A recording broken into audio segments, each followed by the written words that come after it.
So in this video we are going to be talking about why it is so important to get a correct diagnosis of fibromyalgia and why getting misdiagnosed with fibromyalgia can be so detrimental. Okay, first off guys, I want to welcome you back to the channel.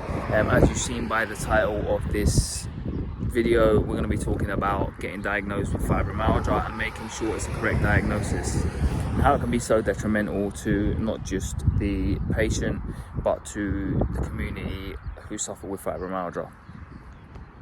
Okay, so first off, we want to go back a little bit and just tell the people who don't really know the process of being diagnosed with fibromyalgia.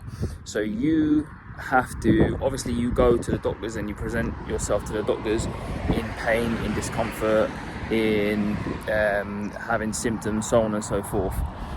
And what your doctor will do is your doctor will listen to your symptoms, and they will obviously have in their brain checking it against a checkboard. I know what I'm going to do. I'm going to test them for this condition because it sounds like this condition or that condition. And what they have to do is they have to basically check off all of those conditions using blood tests and other tests like MRI scans, so on and so forth. It is a long drawn out process.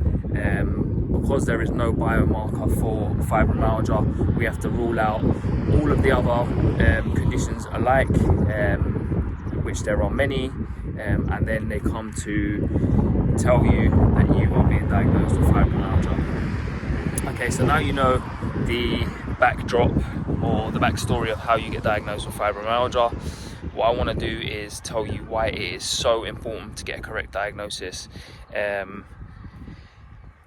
The reason is because at the moment on social media, not just at the moment on social media, but for a long time now, there is a massive stigma around fibromyalgia and the validity of it, and is it real, is it fake, is there just something else, or is this person making up, so on and so forth. This is the stigma we face for a long time. And that comes when you tell somebody I suffer with a chronic pain condition. They're kind of, okay, what's the matter with you? As soon as you say fibromyalgia, oh, the made up condition. And the reason they say this is because, like I said earlier, I touched on the point that there is no biomarker for fibromyalgia. So like I say, on the internet at the moment, especially with my community and what I do to raise awareness for fibromyalgia, I see it often where people will say, you haven't got fibromyalgia, you just have this problem. You haven't got fibromyalgia, you just have that problem. And the kind of things that they will list are things like, you just have a leaky gut, you need to get your gut health sorted out and you will be fine. And then they will say things like, you just need to get some magnesium pills, or you just need B12 shots, or you just have a thyroid problem, or you just have this, etc, you know, so on and so forth. Some of them come from a good place, the comments, and some of them come from a not so good place. But this is why it is so important for us to get a correct diagnosis of fibromyalgia. So if you get a correct diagnosis of fibromyalgia, your doctor or your healthcare professional, like I touched on earlier, needs to rule out all of these things.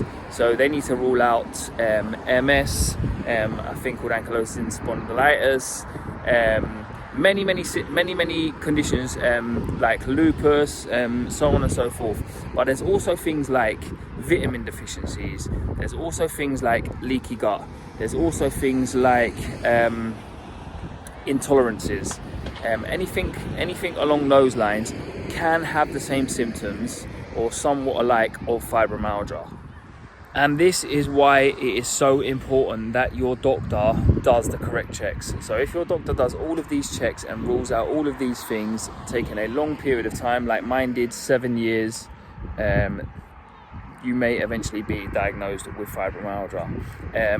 Also, they take into consideration things like, have you suffered trauma in your life, was you in an accident, so on and so forth. But that's for another video. So it's not just ruling out other things, it's also taking into consideration certain other things. And when your doctor does this and you eventually get this diagnosis, then it should be the correct diagnosis, because they've ruled out all these other things. They've ruled out the vitamin deficiencies, the leaky guts, the thyroids, so on and so forth. I want to go into the part where it is detrimental, not just to the patient who is presenting themselves with suspected fibromyalgia, but also very, very detrimental to the fibromyalgia community. First of all, I want to talk about the patient. So any misdiagnosis is going to be detrimental to the patient's health and well-being, and that's because if you get diagnosed with something and it's not correct, they're going to look at that diagnosis and they're going to say, these are the medications that we usually use for this diagnosis, or these are the therapies that we usually use for these diagnoses, and this is what we're going to put you on. And if it's the incorrect diagnosis, they may not work, and it might be very detrimental to that person. So there's a lot of other reasons why, but that's the main reason why. Going on to why it can be very detrimental to the fibromyalgia community, and I feel very, very strongly about this, is because if somebody is misdiagnosed with fibromyalgia, and then they go and they listen to somebody on the internet and they get a vitamin B12 shot, or they get their gut health sorted out and it stops all of their symptoms and they're cured, they will say fibromyalgia is fake, and they will jump on the bandwagon of fibromyalgia is not real. All it is you need magnesium pills, or you need vitamin B injection shots, or you need to sort out your gut health. So like I say, they will jump on the bandwagon of fibromyalgia is not real, and this can only be very, very detrimental to the fibromyalgia community.